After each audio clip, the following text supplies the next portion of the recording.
everyone, it's Moose, and thank you so much for joining me back here. Today we're going to do not a tag video. It is now currently June. We are officially halfway through the year. How crazy is that? At least we're in the month that's halfway through the year.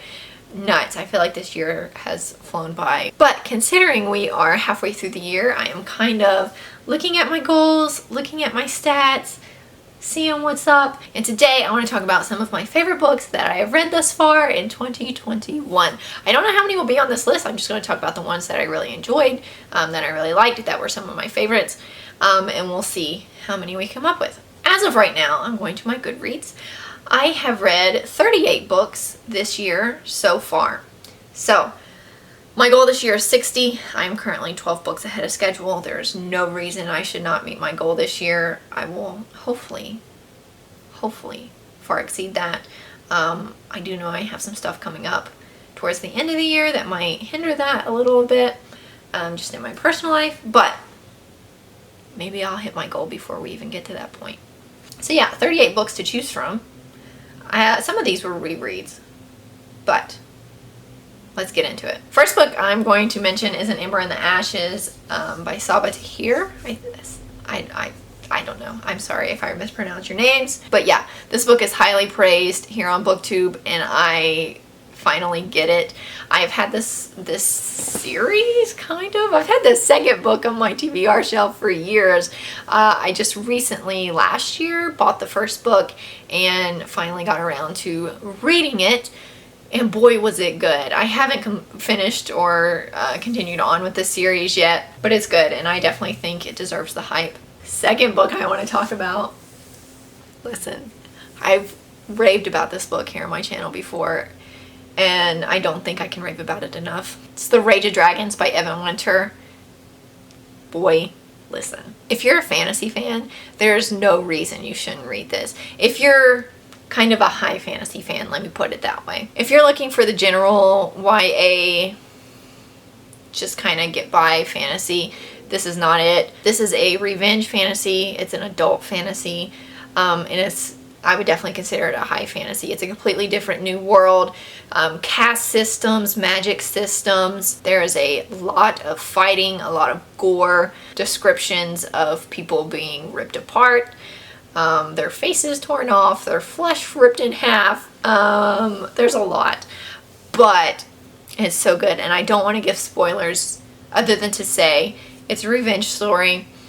The main character is probably one of my favorite main characters that I've experienced here recently, maybe even since starting BookTube. He is phenomenal. Not in the sense that he's not a main character that you necessarily want to look up to and be, but he's just so interesting. And I just want to, I don't know, it's interesting to just see how his character develops from the beginning of his story until now. I just finished the second book in this series, which will also be on this list a little bit later. Actually, I'll go ahead and put it on here right now. Fires of Vengeance is the second book in this series. So we have The Rage of Dragons and The Fires of Vengeance, both phenomenal.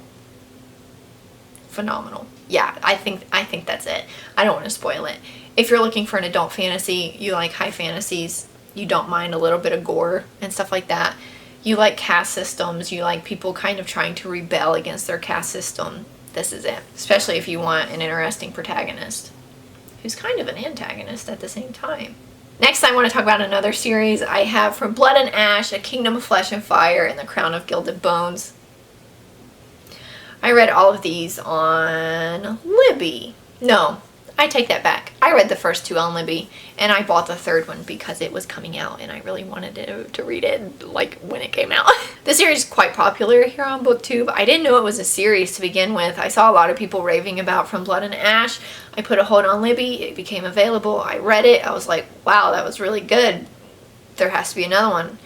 Found it on Libby. I was like, wow, that was really good. Where's the next one? And it was like, hey, it comes out next month. I bought it.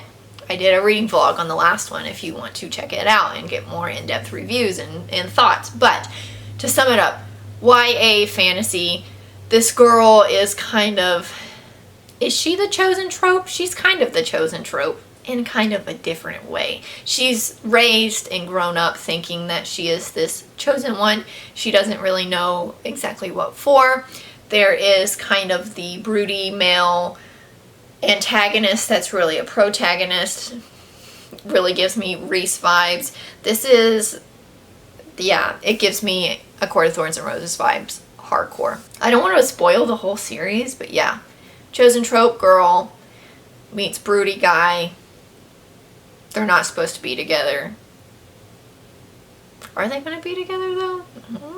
Next up, I have Spinning Silver by Naomi Novik. She's quickly becoming one of my new favorite authors. I've only read 2 books by her, so I feel kind of ridiculous in saying that. But I have put my trust in her, and I have high hopes for anything that I read by her. I want to read A Deadly Education by her. I had it available on Libby at some point, but I never got around to it. My hold ran out. Spinning Silver is supposed to be, I'm pretty sure, a Rumpelstiltskin retelling. Her other book, Uprooted, is also considered a retelling, this one of Beauty and the Beast. I will say I get where those kind of comparisons come from, but they're very loose. So in Spinning Silver, our main character is from, I don't know the term for it. Her father is basically like a money lender. People will come and borrow money from him, kind of like a bank, but he's not a bank. He's just a person that loans people money. But he has no backbone, and so his family ends up becoming poor and impoverished. And then as his daughter grows up, she's like, hey, this isn't right. Like, that's your money and these people are taking advantage of you. So she kind of takes over that family business and goes and demands that people pay what is due. So she takes over the business. Of course, everyone in the town hates her and her family now because they are demanding for their money back and the interest that has occurred and that kind of stuff. And then also within this world, there are, is it the Staric? Snow people, basically, who live in kind of a different realm of winter, come and kind of terrorize the people of this world. And the king notices that she is quite good at getting gold and making gold, which I think is where the Rumpelstiltskin thing comes in. He kind of pictures her as this girl who is just able to make things into gold. That's about the extent I'm going to give. I don't want to give spoilers. There's a little bit of romance in this book. There's some magic. Naomi Novik's writing is just different than anything I've read before in the best way possible. It takes a little bit to get used to, and I know some people are deterred by it, but personally, I really enjoy it. I read a lot of Amish romances so far this year. I don't know why I always giggle at that. I guess because it's not really something I ever anticipated myself to enjoy, but I so do. I thoroughly enjoy them. Specifically the author Jennifer Beck-Strand. I've read a lot of her works so far this year, very recently, within like the last month or two, but I'm only going to pick one to talk about because I did thoroughly enjoy almost all of her books. I'm going to talk about Abraham, which is book 2 in the Petershine Brothers, the Peanut Butter Brothers. I've seen it called both. FedEx is just flying down my road. What the heck? So in both of the series I have started by her. She is a big fan, or seems to be, of the matchmaker trope. In this book specifically, we have a set of twin younger brothers who are like 9 in this book maybe, and their grandfather has had a stroke, I'm pretty sure is what it is, and so he and his wife are now living with them in their family's house, which in turn means the twins have to sleep in the basement. So the twins are in the basement. They have 3 older brothers who are allowed to keep their rooms upstairs. Their plan is to kind of pair each brother with a wife to get them to move out of their house so they can have their room. And that's basically the premise of this series, is these twins are trying to set their brothers up so they can have their room because they're tired of living in the basement. It's very enjoyable, very innocent, which is what I wanted. I wanted kind of an innocent kind of romance story. And the twin brothers, Alfie and Benji, just offer a lot of humor to this. that I really enjoyed. And then the last thing I'm going to talk about is actually a series that I'm just going to kind of lump together. It's the Song of the Lioness series by Tamara Pierce, however you say it. This same author wrote one of my favorite series, the Becca Trilogy. I read the first book that I'm blanking on the name of right now sometime last year, and then I recently read the last 3. The second book is In the Hand of the Goddess, the third one is The Woman Who Rides Like a Man, and the fourth is Lioness Rampant. So I'm just going to lump this series together, say they were good. Starts out middle grade, definitely progresses to YA in my opinion. Strong female protagonist. She starts out, she's going to be sent to be like a sorceress or something like that. She doesn't want to do that. She wants to become a knight. So she trades places with her brother. She changes her name to Alan. Her name is Alana. She calls herself Alan. She binds her breasts. She pretends to be a boy. She cuts her hair.